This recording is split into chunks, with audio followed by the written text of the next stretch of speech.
Everyone says that your site should be mobile first, and yeah, it should work well on mobile. But here's the problem. Most mobile first designs stop at, does it look good on my mobile phone? But they completely ignore how people actually behave on a mobile device. So your website might look slick, but if your website doesn't match how people think, feel and shop, then you're losing sales. Now, in this video, I'm going to show you why mobile first is the wrong goal and what you should focus on instead to actually convert those mobile visitors. Now, if you wonder why should I listen to this guy? Well, for over 8 years, I've been working with more than 60 e-commerce brands to actually help them convert their mobile visitors into customers. I've run hundreds of A/B tests that shows what actually works on a mobile device and what just looks good in a designer's portfolio. Now let's talk about what actually drives mobile sales. So what's wrong with mobile first? Well, the intention is good, it's the execution that's flawed.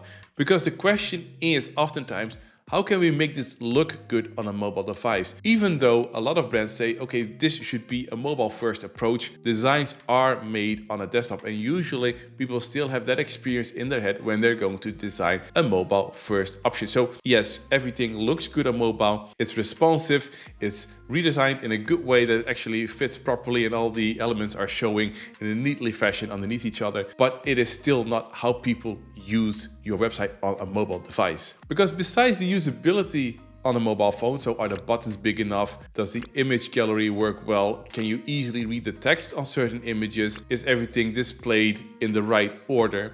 It's about how do people actually use the mobile site? In what context are they? Because they're not sitting behind a desk and with no distractions and on the phone and then browsing your website. They are usually busy because the mobile device can be taken anywhere. It can be switched on at any time. They can be very tired when they're in the bedroom and they're in bed and they're just like browsing before they go to sleep, so they don't want to think too much, they don't want to do very heavy decision making, or they are traveling, they are in the train or they're on a bus or on a boat and they therefore have a lot of distractions. They maybe also need to disembark and therefore they cannot finish what they're doing and they need to actually continue at a later time. There are a lot of things going on with mobile users and therefore you need to also have a website that caters to that. So it helps if you can focus on 4 questions. How do people behave on a mobile phone? What do they usually do? Observe people that are using a mobile phone. Do user testing. Look at yourself when you're going through your phone, or your partner or your friends or your family.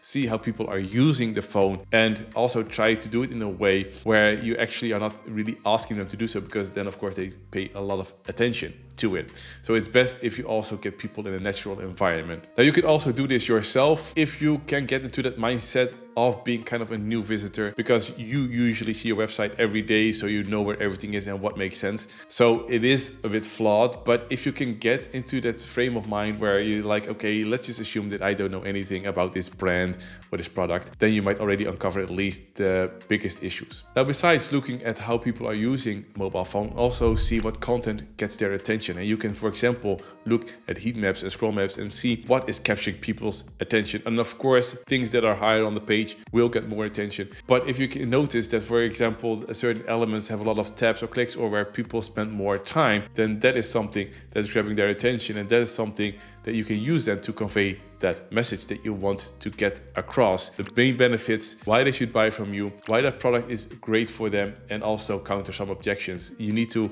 find the right format to do so. And if you can find out what content is motivating people or triggering people to really like stop and read, then you can use that format to convey those messages. Now, it's also important for mobile devices to motivate them to go to the next step. So don't necessarily go with a mindset of when people are on a collection page, they need to buy. The next step is that they go to a product page, and the next step on a product page is for them to add something to the cart. And the next step when they're in the cart is to go to the checkout. Break it up in these steps, because if you're going to focus on the main goal, then you might skip some necessary steps in your thought process, and then you lose people along the way. On mobile, people don't take that much time as on desktop. They don't do a lot of research, they don't check a lot of pages. So if you can focus on achieving that next goal, then your content and the design of the website will be also focused on that goal, and it's easier to get them to a next goal than to already get them ready for the end goal. If you can get them through that funnel step by step, they're getting close to the conversion and they're less likely to drop off. And of course, the most important question, what's stopping them from buying? That question needs to be answered very quickly and very clearly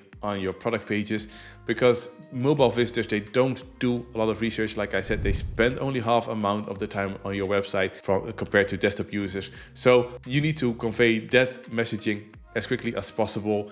Make sure that if they have certain objections, if they have certain doubts, that you tackle that, for example, already in the image gallery where you show your product, and maybe countering some objections there, so that people don't have to search for it, that they already have it in their head. Oh, this is different. Oh, they actually don't have that downside, and therefore they're more likely to continue and stay engaged on their phone. Just remember that mobile users, they rely heavily on social proof because they don't spend as much time, so they need also a fast validation that they're on the right product and that they have a trustworthy brand. They consume most of their content from the image gallery, so if you can convey important benefits and counter objectives in the image gallery, you're already halfway there. And remember, they're on the go, they're distracted, they're not in research mode. So don't make it too complex for them, make it easy for them to find certain things, counter some objections, or answer most asked questions in an FAQ section where people can easily find it, so that you can get them as quickly as possible to the next step. Now, another reason why I said that mobile first should not be your goal is because you should not be device-centric,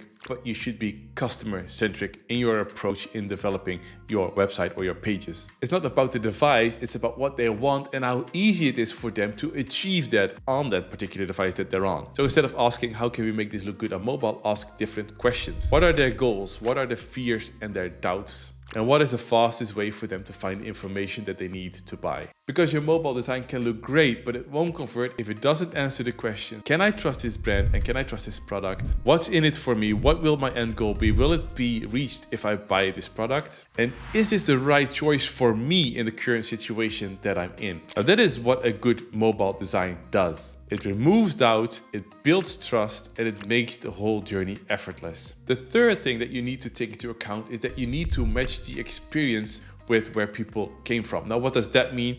Originally, people used to come via organic search results via Google, or directly if they had the URL, and then later, of course, via the Google ads.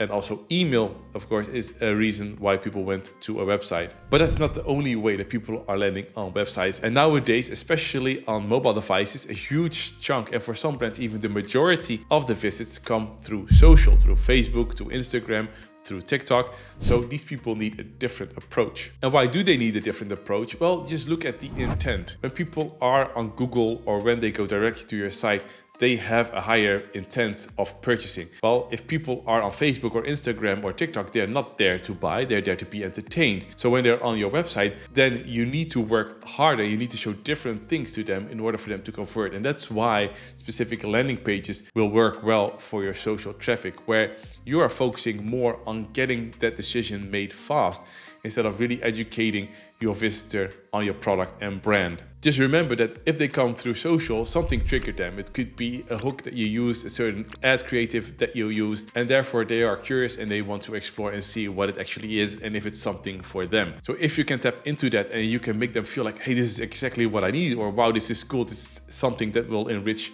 my life or make it more fun or easier, then they're more inclined to buy. You need to motivate them and convince them quickly. Use social proof very prominently so that people feel assured that they can trust you and that people had good experiences. Hit hard on the benefits, why it's so great, and you can even like overdo it a little bit, making it wow and be very passionate about it, because if you are not going to be super excited about the benefits, they won't either, because they're not going to spend the time to convince themselves that they should buy the product. You need to convince them that they should want your product because they didn't have an intent in the first place. So if you cannot create an exciting page or an exciting benefit for them, they're not going to buy. And also make it feel a bit like a no-brainer. Like, yeah, I should get this now. Like, use some urgency there, like a discount that's going to expire. Maybe your stock will be low. Maybe they get some bonuses if they order now, some extra freebies, so that it feels like a no-brainer to buy it now and not be like, oh, let me check it out a later time, because they won't come back and they won't buy. So optimize for their behavior and their intent, and not necessarily for the size of the screen. Now, if your mobile conversion rate is not where it's supposed to be and you're looking for ways to improve that, and you don't know where to start, feel free to click on the first link in the description to book a free call with me today. We'll review the mobile experience, we'll also put desktop with it as well, and we figure out what is motivating your visitors to buy and what's actually stopping them from buying, so that we know what we can do to optimize that experience, also cater it to the intent that people have when they come to your site to boost that conversion rate and your sales. And once you do that, also be sure to watch this video to see how you can make your landing page convert better.